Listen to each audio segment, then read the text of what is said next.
Alsu Sadreddinova sözleri Fenil Falakivki'ye su bıyığı dallarım.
Bırmalanıp ova yılmasın,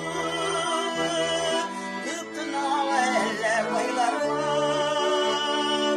Yılgalarda susukmanı daşın, dik dişmiller göller şey var. Yorguyunda kuyu kallar üstten, et onlarda soylu sandıvar.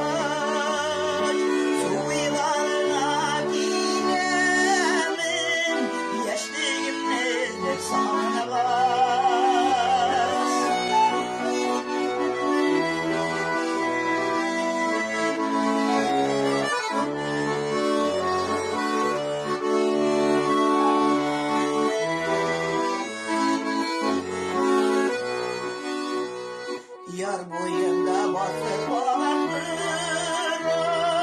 düşer ilim tutmak var.